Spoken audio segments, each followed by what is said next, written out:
होकर प्राप्त हो रहे हैं। और इस कथा में मुख्य यजमान की भूमिका में बैठे हैं धर्ममूर्ति श्रीमती गुड्डी श्री जाहर सिंह जी, नगर परिषद अध्यक्ष गुहारा। इस कार्यक्रम के आयोजक समस्त रामधुन मंडल एवं नगरवासी और क्षेत्रवासी। रामधुन मंडल के अध्यक्ष श्री केंचू कुशवाहा जी, उपाध्यक्ष श्री राम गोपाल साहू जी, भैया लखन फौजदार जी भाजपा मंडल अध्यक्ष गुहारा, टिंकू गोस्वामी जी विलाक अध्यक्ष पत्रकार संघ गुहारा। यत्र तत्र जहाँ जहाँ से भी आप सबको ठाकुर जी ने बुलाया है, सबको भगवत भाव से हमारे राम आपके हृदय में बैठे राम को प्रणाम करते हैं। और चौथे दिन की बड़ी श्रद्धा के सहित आप सबको जय श्री सीताराम। मंच पर विराजे हुए पूज्य चरण महंत जी महाराज के चरणों में दास का कोटि कोटि नमन बंदन प्रणाम है। समस्त आयोजन समिति बड़ा मल्हारा से वीरेंद्र साठी जी, आज के सह यजमान बनकर बैठे श्री सीताराम मसाठी जी, उनकी गृह स्वामिनी, मंच के कुशल खेवनहार मंजू भैया, और सबका खूब खूब मान है। आज हम भगवत कृपा से चतुर्थ दिवस की मंगलमयी शिव महापुराण की कथा में प्रवेश कर रहे हैं। जब कुछ नहीं था तो शिव थे, जब कुछ नहीं रहेगा तो शिव ही रहेंगे।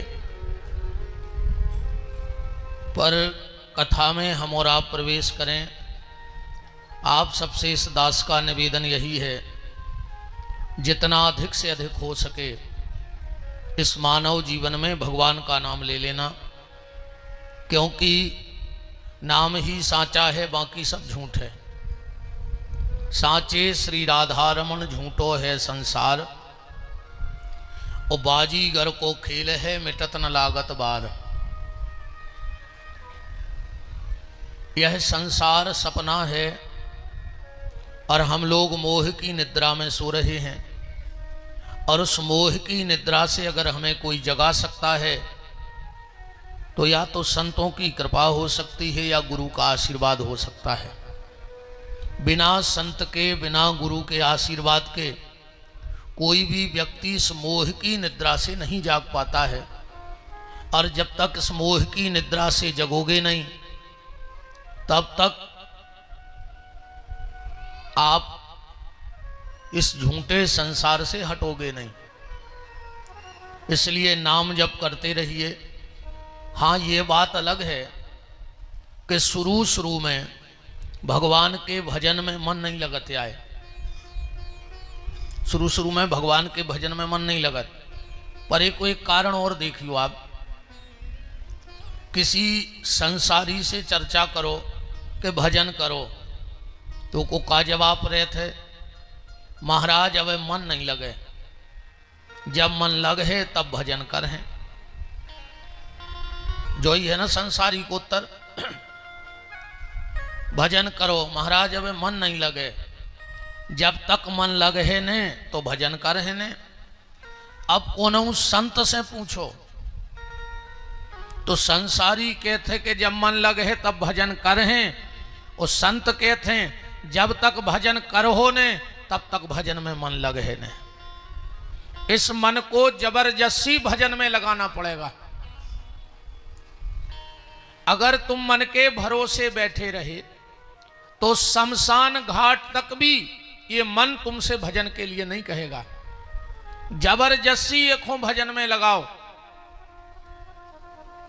अच्छा, एक उदाहरण बताओ, इतने कितने लोग तैरवो को जानत? हाथ उठाओ। इतने लोग तैर लेते हो, तना तैर के बताइयो।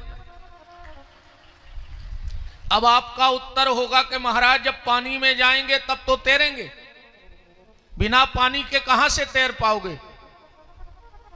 तो जब तक पानी में जाओगे नहीं तब तक तैरना कैसे सीखोगे या कैसे तैरोगे? ऐसे ही जब तक मन लगाओगे नहीं, लगेगा कैसे? एक आदमी ने एक आदमी से कहा कि काय भैया तुम तैर वो जानत हो? बोले हाँ। बोले हमें सिखा दो। बोले चलो कल। दो ही पहुंचे नदी। अब जोन तैर ले तो वो तो धम्म से कूद गाओ, और जोन को सीखने तो से कही आओ। अब वो जीना घाट पे से उतरो और उन्हें एक पांव पानी में धरो और चटके फिर घाट पे। बोले काहे? बोले हम कसम खा रहे जब तक तैर वो सीखने जे पानी में जे है ही नहीं। अब बताओ जब तक पानी में जाओगे नहीं तो तैरना कैसे सीखोगे? ऐसे ही जब तक इस मन को भगवान में लगाओगे नहीं, ये लगेगा नहीं। ये बात अलग है, ये बात अलग है। शुरू में मन नहीं लगा भगवान में, ओ को कारण जो है जब आदमी को बुखार आ जाता है तो बुखार तो दवाई से ठीक हो जाता, पर मुंह को स्वाद बिगड़ जाता। 8-10 दिन बिल्कुल मुंह को स्वाद ही बिगड़ जाता। कारण बुखार तो चला गया, पर बुखार का पित्त भीतर बैठ गया और उस पित्त ने मुंह का स्वाद बिगाड़ दिया। कई बार अपनी देहाती भाषा में कई रोटी खा ले यार, बोले चारों सो लग रहा हो, कछु अच्छो ही नहीं लग रहा हो, क्योंकि भीतर पित्त बैठा है और उस पित्त ने मुंह का स्वाद बिगाड़ रखा है। तो पित्त की एक ही दवाई है दुनिया में, मिश्री खाओ। मिश्री से पित्त खत्म होते शरीर को। अब उन्हें मिश्री खाई, बोले भाभी करई लग रही, जबकि मिश्री करई है नहीं, पर अब पित्त भरो है तो वो स्वाद बिगाड़े। तो वेद ने कही जबरदस्ती खाओ। धीरे धीरे जब तुम जब मिश्री खे हो तो भीतर को पित्त खत्म हो जाए, और जो मिश्री तुम्हें करई लग रही है भाई मीठी लगन लग। ऐसा ही भगवान को नाम है। भगवान का नाम है तो बहुत मीठा, बहुत मीठा है, पर हमारे भीतर कई जन्मों का पाप बैठा है पित्त बन करके, इसलिए वो नाम हमें अच्छा नहीं लग रहा है। तो जबरदस्ती ले, क्योंकि जब नाम लेते रहोगे और पुराना पाप रूपी पित्त खत्म हो जाएगा तो वही नाम तुम्हें मीठा लगने लगेगा जो आज कड़वा लग रहा है। इसलिए तुलसीदास जी ने कहा कि तुलसी अपने राम को रीज भजो के खीज, वो खेत परे में ऊंग हैं उल्टे सीधे बीज। तो नाम जप करो, क्योंकि यह नाम ही तुम्हारे काम आएगा और कुछ काम में आने वाला नहीं है। अच्छा एक बात बताओ, जब द्रौपदी की साड़ी खिंची तो वहां 5 पांडव भी बैठे थे, गदाधारी, धनुर्धारी, धर्मधारी, शास्त्रधारी, न्याय नीतिधारी। पर क्या जब द्रौपदी की साड़ी खिंची तो किसी ने मदद की? भीम ने युधिष्ठिर से कहा कि भैया लगता है द्रौपदी को चक्कर आ रहा है, जाके उसका हाथ पकड़ लो। युधिष्ठिर ने बड़ा प्यारा जवाब दिया, कहा भीम अगर बुखार का चक्कर होता तो हम हाथ पकड़ लेते, कमजोरी का चक्कर होता तो हम हाथ पकड़ लेते। अब बुखार में जब चक्कर आता है, कमजोरी में जब चक्कर आता है तो कोई भी हाथ पकड़ लेता है। तो बोले फिर ये कौन सा चक्कर है? युधिष्ठिर ने कहा भीम ये बुखार का चक्कर नहीं है, ये कमजोरी का चक्कर नहीं है, ये समय का चक्कर है। और जब समय का चक्कर आता है तो फिर कोई हाथ पकड़ता नहीं है, फिर तो बांके बिहारी ही हाथ पकड़ने के लिए आते हैं, फिर संसार हाथ नहीं पकड़ता है। तो जब द्रौपदी की साड़ी खिंची तो कौन काम में आया? बांके बिहारी। और आखिरी में जब हमारी नाड़ी खिंचेगी कि नहीं खिंचेगी?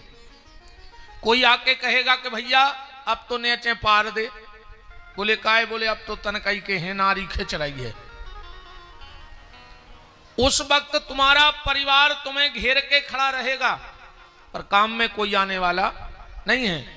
तो द्रौपदी की साड़ी खिंची तब बांके बिहारी, हमारी और आपकी नाड़ी खिंचेगी तब भी बांके बिहारी ही काम आएंगे।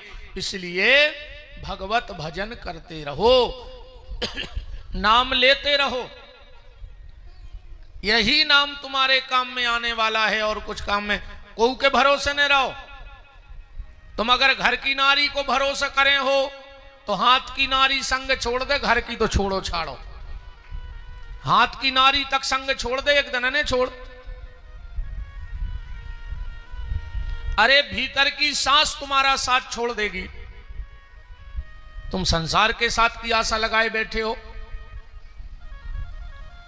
संपत्ति तुम कमे हो और आखिरी में तुम्हारी संपत्ति तुम्हारे लाने तुम्हारे मोड़ी मोड़ा अपने हिसाब से खर्च करे हैं कि के जने इलाहाबाद जे हैं।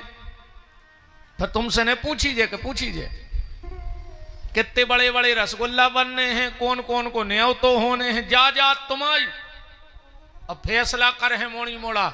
आखिरी मेरे गिन के रोटी देने लगे है तुम्हारी औलाद जो अंदर पलका पे पर जाए। बोले क्या बोले पचत नहीं है, 1.5 रोटी से ज्यादा नहीं दियो। आप मर गए पूरी जिंदगी जायदाद कमा कमा के और आखिरी में रोटी गिन के मिलन लगी।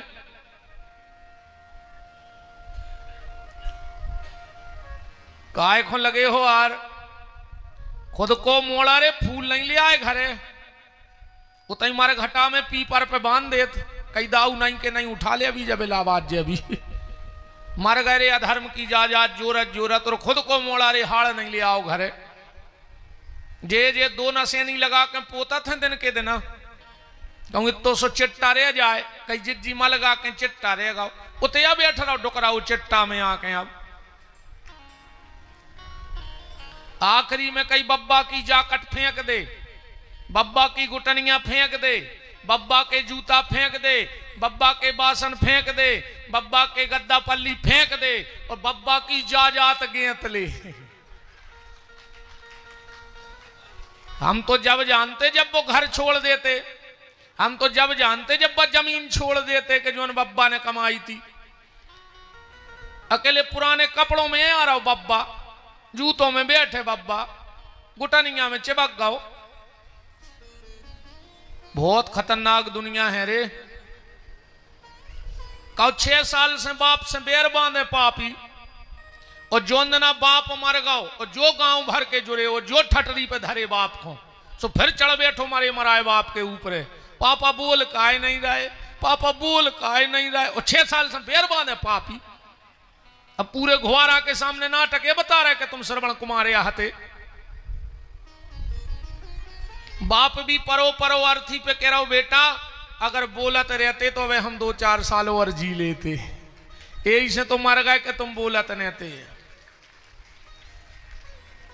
कि जगत प्रीत मत करियो रे मनवा, जगत प्रीत मत करियो, जगत प्रीत मत करियो रे मनवा, जगत प्रीत मत करियो, जगत प्रीत मत करियो रे मनवा, जगत प्रीत मत करियो, जगत प्रीत मत करियो रे मनवा, जगत प्रीत मत करियो। हरि बाधा से डरियो रे मनवा, जगत प्रीत मत करियो, जगत प्रीत मत करियो रे मनवा, जगत प्रीत मत करियो। ये जग है माटी का खिलौना, ये जग है माटी का खिलौना, इसके पीछे तुम मत रोना, इसके पीछे तुम मत रोना, नहीं तो जिंदा मरियो रे मनवा, जगत प्रीत मत करियो, जगत प्रीत मत करियो रे मनवा, जगत प्रीत मत करियो। जगत प्रीत मत करियो रे मनवा, जगत प्रीत मत करियो। प्रीति जुड़े तो प्राण प्यारे परमात्मा से जुड़ जाए।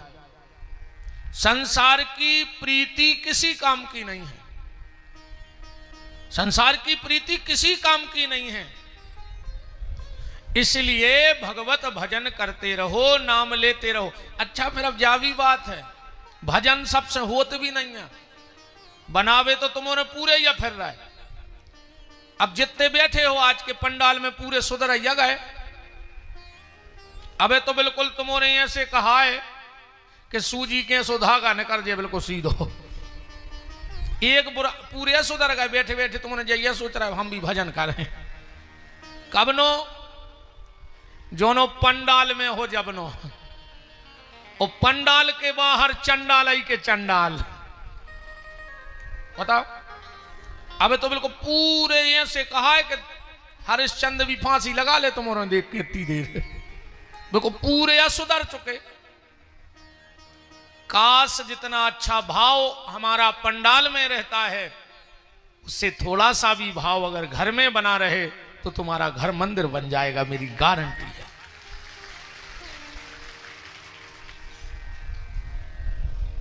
भजन करो, पर सबके बस की बात नहीं है। कबीरदास जी तो कह रहे भजन करे को सूरमा, जात पात कुल खोए।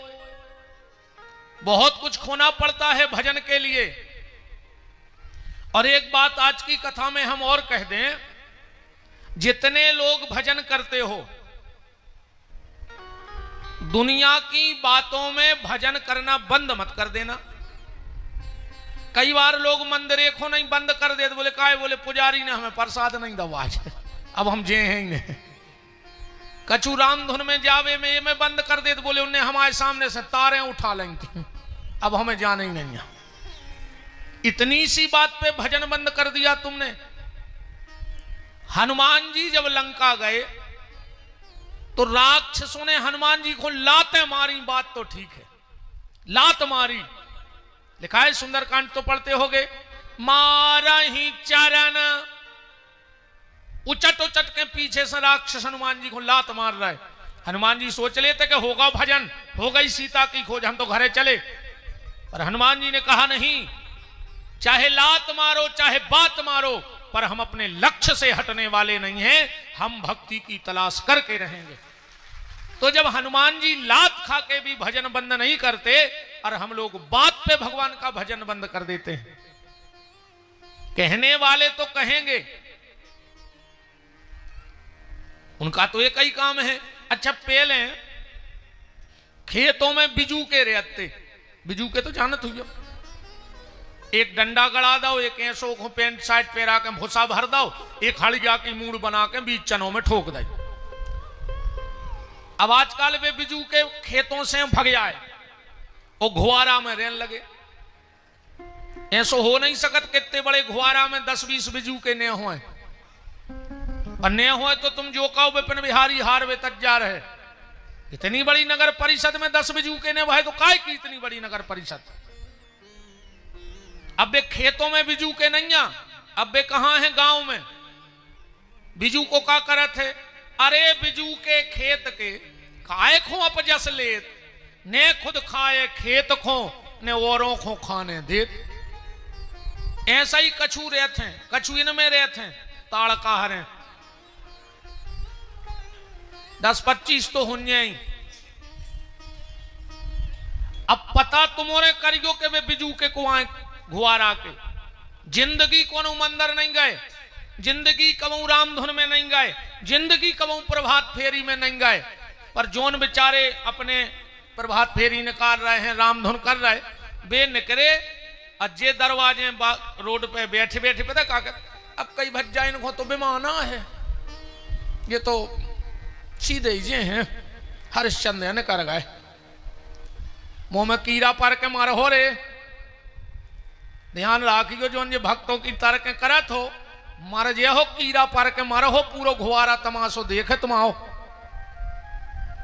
भगवान को एक स्वभाव है कि प्रबल प्रेम के पाले पड़कर प्रभु को नियम बदलते देखा, पर खुद का मान भले टल जाए पर भक्त का मान न टलते देखा। भगवान खुद को अपराध तो क्षमा कर दे। जब रावण ने सीता हरी, कौन उन्हें राम जी से कही मारो रावण को, राम जी बोले की गलती का है? बोले ना तुम्हारी पत्नी को हर लाओ। बोले जो तो सांसारिक है, लड़ाई झगड़ा चलत रहे, हम भगवान हैं। तो बोले तुम रावण को कभी नहीं मारोगे। बोले रावण गलती तो करे। और जिस दिन रावण ने एक गलती कर दी, क्या उठ करके विभीषण की छाती में लात मार दी। राम जी ने कहा उठाओ धनुष बाण, अब इस पापी का अंत होना है, क्योंकि इसने मेरे भक्त को मारा है। तो ये ठाकुर जी का स्वभाव है। तुम दरवाजे में बैठे बैठे हरिश्चंद्र ने कर गए विमान पे जे, वो तो विमान ही पे जे है। मानो तुम मर हो, कुत्तों की मौत है गांव में। कुत्ता तो अच्छे मरे होंगे, तुमने मारे ऐसे। कछुए ने मेरे थे 2-4। अगर बेचारी 2-4 बहनें सोच ले वे कि ये दुनियादारी के काम तो लगे ही रे, अपन तो सोमवार के सोमवार भजन बांध ले। अब वे तो बेचारी ढोल की मजीरा झूला तारे लेके मंदिर जा रही। अब जे बैठी बैठी करेंगे मीरा या ने कर गई भक्तन यहाँ जा रही। तो बात तो भक्तन बने ही मन, तुम ऐसी चुड़ैलन बन हो, ऐसी डायन बन हो। हमाओ निवेदन है कि बिजू के ने बनो। तुमसे नहीं हो रहा हो भजन ने करो, पर जो कर रहा हो करन दे, कम से कम तारके तो नहीं करो।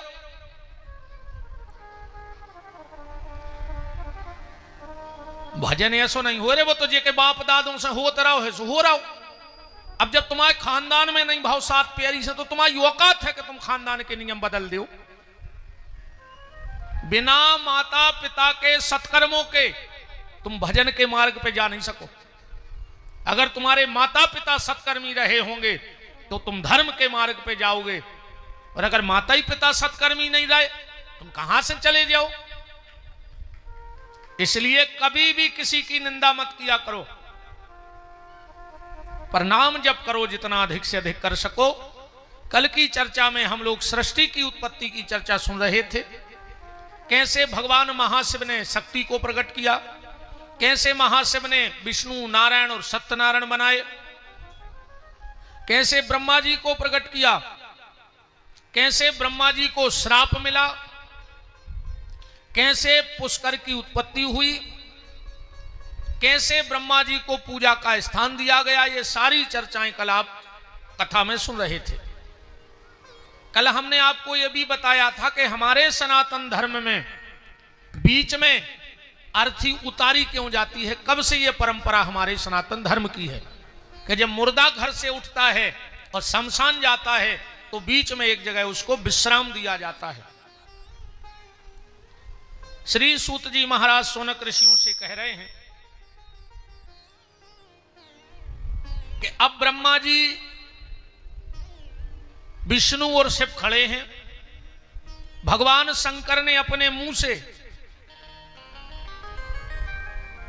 5 मंत्र प्रकट किए। संसार के जितने भी मंत्र हैं वो किसी विद्वान के, किसी आचार्य के, शंकराचार्य भगवान के बनाए हुए मंत्र हैं, पर ये 5 मंत्र भगवान शिव ने अपने मुंह से प्रकट किए। उनमें सबसे पहला जो मंत्र था वो था ओम। दूसरे मुंह से शिव जी के जो मंत्र निकला वो था 12 अक्षर मंत्र, ओम नमो भगवते वासुदेवाय। तीसरा मंत्र निकला नवार्ण, ओम एम ह्रीम क्लीम चामुंडाय विच्चय नमः। चौथा मंत्र भगवान शिव के मुंह से निकला गायत्री मंत्र, ओम भूर भुवः स्वः। आगे बोलने का अधिकार नहीं है, क्योंकि जो गायत्री के साधक बैठे होंगे, जो त्रिकाल संध्या वाले बैठे होंगे, वो मेरी बात को समझेंगे। गायत्री का उच्चारण कभी मुंह से नहीं होना चाहिए। गायत्री के जप में पहले 24 मुद्राएं होती हैं और उसके बाद 6 मुद्राएं होती हैं, और बगैर सापोद्धार के कभी गायत्री का जप नहीं करना चाहिए। एक शापोद्धार होता है। ज्यादातर लोग अभी कहते गायत्री में 24 मंत्र हैं। गायत्री शुद्ध बोलना नहीं आता लोगों को। जो मंत्र आप बोलते हो उसको 24 मंत्र जोड़ के देखना, घर में 24 शब्द। जब तक गायत्री में, अभी हम आधा बोल रहे, पूरा तो नहीं बोलेंगे, ओम भूर्भुवः स्वः तत्सवितुर्वरेण्यं भर्गो देवस्य धीमहि, ऐसे ही बोलते ना। आगे का तो आपको पता ही है। इसमें विद्वान बहुत ध्यान से सुनना, हम लोग सीधा ओम भूर्भुवः स्वः तत्सवितुर्वरेण्यं से बोलने लगते हैं, जबकि शुद्ध उच्चारण है ओम भूर्भुवः स्वः ओम, फिर ओम लगना चाहिए। जब 24 शब्द बनेंगे तो बीच में ओम कोई नहीं लगाता। किसी से भी आप अभी जाके बुलवा के देखना कि गायत्री मंत्र बोलना, तो कहेगा ओम भूर्भुवः स्वः तत्सवितुर्वरेण्यं, गलत हो गया। ओम भूर्भुवः स्वः ओम, फिर इसके बाद तत्सवितुर्वरेण्यं। गायत्री की उत्पत्ति सुनी कभी कैसे हुई? माता गायत्री कैसे प्रकट हुई? आओ जरा सा इस पे विचार कर लो। हम आपको वही सुनाएंगे जो आपने नहीं सुना होगा। एक बार नर्मदा के घाट पर सप्तऋषि पधारे, और जब सप्तऋषि पधारे उसी समय ब्रह्मा जी आ गए। ब्रह्मा जी ने देखा कि संत विराजे हैं, तुरंत प्रणाम किया और कहा आप लोग कितने दिन रुकोगे नर्मदा घाट पर? देखो, नर्मदा मैया की अलग महिमा है। गंगा पाप धोती है, तन के, मन के पाप नहीं धुलते। और अगर गंगा जी में मन के पाप धुब गए होते तो आधो घुआरा चमीटा लाए बैठो हो तो बाबा बन गए होते। अब कुंभ लगो तो हमके 10% तो गई हुज्जो। कितने सुधर गए जा बताओ लौट के? जितने गए थे उनकी लिस्ट बनाओ, फिर देखो कि उनमें बदलाव का आओ। गंगा जी से लौट के आओ, कछु बदलाव, एक आध सुधरो। ऐसे तुम्हारे जितने बैठे आधे से तो तुम्हारी ने तीरथ घूमे आए हो, जो का सुधरे हमें तो जा बताओ तैसे लौट के। उतई तो तुम सुधरत नहीं दद्दा हरो, संग बारो नहावे गाओ, जो की बोरी में से आटो निकाल लो। 15 दिन से इलाहाबाद सफर रहे, काय को हमारा तो गए थे होते धक्का खावे। का मतलब न कर रहा हो बताओ? आदमी तीरथ खूंगा और कहूं 10 को डरो दिखागा तो पे लात धर के ठाण होगा। संगवाय ने कई कहा के लिए तुम चलो, झिनझिनियां आ रही पाँव में, वो 10 को उठा लाए। कपट वो ही भरो, नहीं भरो। गंगा पाप तो धोती है पर पाप की वृत्ति को नहीं धोती। और अगर पाप मिटा देती तो कहां से पाप होने लगे लौट करके? गंगा पाप धोती है पर नर्मदा पाप नहीं धोती, पाप की वृत्ति को ही खत्म कर देती है। तुम एक बार नर्मदा परिक्रमा करके लौट आओ, तुम्हारा जीवन अपने आप बदल जाएगा। और जितने लौटे हो उनकी जिंदगी देख लियो तुम, क्योंकि नर्मदा में पाप की वृत्ति धुलती है और गंगा में पाप धुलता है। एक बात और हमारी ध्यान से सुन लो, लोग गंगा जल लाते हैं, नर्मदा जल लाते हैं। अगर तुम्हारे घर में गंगा जल रखा है और अगर वो तुम 10 टंकी में भी मिला दे तो वो सब पानी बन गया कहाओ। जब भी गंगा जल या नर्मदा जल मिलाओ तो खाली बर्तन में पहले जल डालो तीर्थों का, फिर उसमें तुम 50 टंकी भी पानी डाल दे वो तो सब गंगा जल कहा है। और पानी में अगर जल मिला रहे हो तो वो सब पानी बन गया। इसलिए जब भी तीर्थों का जल बनाना हो तो पहले खाली बर्तन में चाहे 1 बूंद तीर्थ का जल डालो, फिर उसमें ऊपर से कितना भी जल डालते जाओ वो सब गंगा जल कहाएगा, नर्मदा जल कहाएगा। तो नर्मदा के घाट पर ब्रह्मा जी सप्तऋषियों से बोले आप कितने दिन रुकोगे? बोले हम लोग 7 दिन रुकेंगे। ब्रह्मा जी बोले तो रुक रहे हो ही, हम आओ यज्ञ करवा दे। सप्तऋषि बोले हमें क्या दिक्कत, रुकने हैं कर दे। उदाहरण देख लो, मान के चलवावे तो हम कथाएं आए, आप लोगों ने बुलाया, कभी हम सहज में आ जाएं घुआरा, अब 10-20 लोग इकट्ठे हो जाएं, महाराज आप रात रुकाई रहे हो, घंटा 2 घंटा कछु हरी चर्चा सुना दे, हमें का दिक्कत या है, चलो कोनो मंदिर में बैठ गए अपन अच्छी भगवत चर्चा हो दो, रुके तो हैं ही हम रात। तो सप्तऋषि बोले हम लोग रुके हैं, क्या दिक्कत है। मुहूर्त देखो कब को है, बोले 1 घड़ी बाद मुहूर्त है, बहुत सुंदर। ब्रह्मा जी बोले तैयारी हो जाएगी, बोले करवाओ, पत्नी को बुलाओ। क्यों? राम तो बिना पत्नी के कोई भी तीर्थ यात्रा नहीं करनी चाहिए। भगवान ब्रह्मा ने वहीं से विष्णु को ध्यान करके कहा कि नारायण जितने जल्दी हो सके हमारी पत्नी सावित्री को लेकर नर्मदा के घाट आ जाओ, हम यज्ञ करवा रहे हैं। अब ब्रह्मा जी लग गए होते की तैयारी में। जैसे ही नारायण ने सुना कि नर्मदा के घाट पे यज्ञ हो रहा, दौड़ करके ब्रह्मलोक गए, माता सावित्री से कहा माता ब्रह्मा जी यज्ञ करवा रहे हो, तुम्हें जल्दी चलने हैं। सावित्री बोली ठीक। अच्छा, सावित्री बैठ गई श्रृंगार करवे।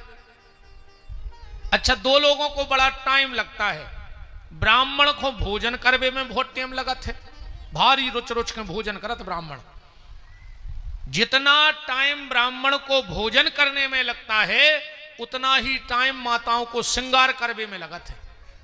वे माताएं काय कि तुम कितना अर्जेंट में हुज्जो आर, एक बार तो वे गाड़ी से लौट के भीतर जे हैं, कहो बगलवारी कह देवे कि दीदी जी चुरिंगे में नहीं कर रहे, अब भैया रहा बदल के, अब भाई श्रृंगार में बहुत टाइम लगता। सावित्री बैठ गई श्रृंगार को, अब भगवान विष्णु आ गए नर्मदा घाट। ब्रह्मा जी बोले कहां है हमारी पत्नी, और ये विष्णु ने कही अब तो गड़बड़ हो जाए। सो वहां से ग्वालन चली जा रही थी, भगवान विष्णु ने उसे बुलाया और गैया के मुंह में प्रवेश करा दिया उस ग्वालन को, और गैया से उस ग्वालन का जन्म करा दिया। और घूंघटा लगा के ब्रह्मा जी के बगल में बैठा दो।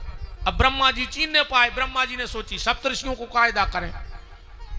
यज्ञ चालू हो गया और इतने में सावित्री आ गई। अब बताओ का बीती हुज्जे, घरवारी सज के आवे और घर वालों को नवर की गांठ कंधा पे डाल के आरती उतार रहा हो कागत हुज्जे घर वाले की। बताओ कमाज की होती तो चुटज्जा पकड़ के मंच से कड़ोरती। आग लग गई। सामने भोलेनाथ बैठे थे, सावित्री ने पहला श्राप शंकर जी को दे दिया। भोलेनाथ आप तो बुजुर्ग हो, बड़े हो, हाँ सबसे बुजुर्ग भोलेनाथ हैं, तुम्हारों ने बहुत बड़े बड़े विद्वानों की कथा सुनी हुई है। आज तक कौन कथावाचक ने जय बोलवाई तुम्हारे घुबारा में कि बोलो राम बब्बा की बोली, कृष्ण बब्बा की बोली, अब बोलो भोले बब्बा की। वे सबके बब्बा यहाँ है, इस उन्हीं के संगे बब्बा लगो है, न कृष्ण के संगे बब्बा लगो न राम के संगे बब्बा लगो, और भोले बब्बा सबके दादा। सावित्री ने कहा भोलेनाथ आपको तो यह अन्याय रोकना था, मेरे पति के बगल में दूसरी स्त्री बैठ गई और आप देख रहे हो, मैं आपको श्राप देती हूं, मेरे पति के बगल में दूसरी स्त्री यज्ञ में बैठी है, एक दिन तुम्हारी पत्नी को ही ऐसे यज्ञ में जल के मरना पड़ेगा। इसलिए सती कहां मरी? दक्ष के यज्ञ में। ये किसका श्राप था? गायत्री का। फिर विष्णु को श्राप दिया, नारायण तुमने हम पति पत्नी का बिछोह कराया है, मैं तुम्हें श्राप देती हूं, तुम्हें भी मानव जीवन में मनुष्य अवतार लेना पड़ेगा और तुम्हें भी अपनी पत्नी का बिछोह सहना पड़ेगा। इसलिए राम को सीता का वियोग सहना पड़ा। किसके श्राप के कारण? सावित्री के श्राप के कारण। और फिर कहा ब्रह्मा तुम मेरे पति हो और अगर मैं तुम्हें श्राप देती हूं तो मेरा पातिव्रत धर्म नष्ट हो जाएगा, तुम्हें श्राप तो नहीं दे सकती, पर इतना जरूर कहती हूं कि आज के बाद जो भी पुरुष अपनी पत्नी के रहते हुए कोई भी धार्मिक कर्म करेगा और अगर पत्नी का हाथ साथ में नहीं लगेगा तो उसको उस यज्ञ का कोई फल नहीं मिलेगा। इसलिए हमारे यहां जब भी कोई संकल्प होता है, पूजा पाठ होता है, तो पत्नी हाथ लगा लेती है, और अगर हाथ ना लगाए तो उसको पूजा पाठ का कोई फल नहीं मिलता। और फिर उस नारी को श्राप दिया, तू मेरे पति के बगल में बैठ गई, जा मैं तुझे श्राप देती हूं, कलयुग में जगह जगह तेरा अपमान होगा। और वही नारी कौन है? माता गायत्री, जो गैया के पेट से जन्म लेकर ब्रह्मा जी की पत्नी कहाई, यज्ञ में बैठ गई तो पत्नी का दर्जा मिल गया, पर आज जगह जगह उनका अपमान हो रहा है। आदमी जूता पैर के गायत्री पढ़ रहा है। आदमी कहते महाराज गाड़ी में हनुमान चालीसा बज रहा हो तो गाड़ी पलट गई, तो हनुमान चालीसा में कदम नहीं है। हनुमान चालीसा को नियम है, वही गाड़ी में तुम मुर्गा खा रहा है, वही में दारू पी रहा है, और वही में हनुमान चालीसा बजा रहा है। क्या करे हनुमान चालीसा? मंत्र की शुद्धि की बहुत आवश्यकता है, मंत्र शुद्धि होनी चाहिए, तब उसका आनंद है। बोलो वृंदावन बिहारी लाल की। ये माता गायत्री के जन्म की उत्पत्ति है। तो भगवान शिव के मुंह से 5 मंत्र निकले। पहला ओम, दूसरा 12 अक्षर मंत्र, तीसरा नवारण मंत्र, चौथा गायत्री मंत्र, और 5वां निकला राम। ये राम किसी का रखा नाम नहीं है, वशिष्ठ जी ने नहीं रखा। ये सर्वप्रथम भगवान शिव के मुंह से अपने आराध्य प्रभु परमात्मा श्री सीताराम का राम नाम निकला। अब यहां एक बात और, जैसे आपसे कोई कहे गायत्री मंत्र सुनाओ, अब भाई सुना दो।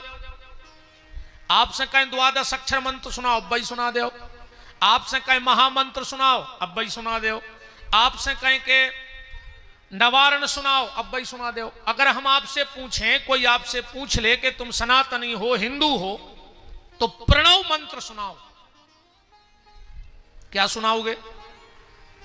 अगर तुमसे कोई पूछे कि चलो प्रणव मंत्र सुनाओ, तुम हिंदू बने फिर रहे, ठेकेदार बने फिर रहे, बोलो प्रणव मंत्र क्या है, क्या सुनाओगे? और नहीं सुना पाओगे तो विधर्मी तुम्हारा मजाक उड़ाएंगे।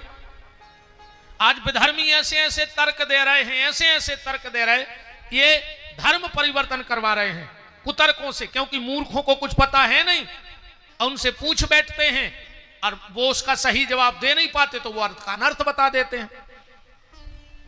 आज ये धर्मांतरण क्यों हो रहा है? और अब हम एक बात और बहुत कड़क कहने वाले हैं, न जाने हम लोगों को क्या हो गया है, जो हमारी गैया काट के खा रहा हो, जो गैया काट के खा रहा हो, वो तो हमारी जान बनो है, भाई जान बनो है कि नहीं बनो? जो गाय काट के खा रहा है, गाय को मार रहा है, उसको हम भाई जान कहते हैं, और जो हमारी गैया की सेवा कर रहा है उसको हम छूने में डरते हैं। वो दलित है, वो नीच है, हम उसको छू नहीं सकते। क्यों? जो तुम्हारी गैया की सेवा करे उसे छूने में डर रहे हो। एक बात हमारी ध्यान से सुन लो, दुनिया में कोई भी जाति नीच नहीं होती, कोई समाज नीच नहीं है, पर हर समाज में 2-4 नीच जरूर है।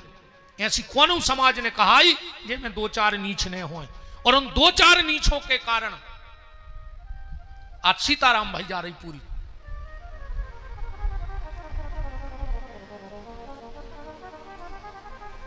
प्यारे,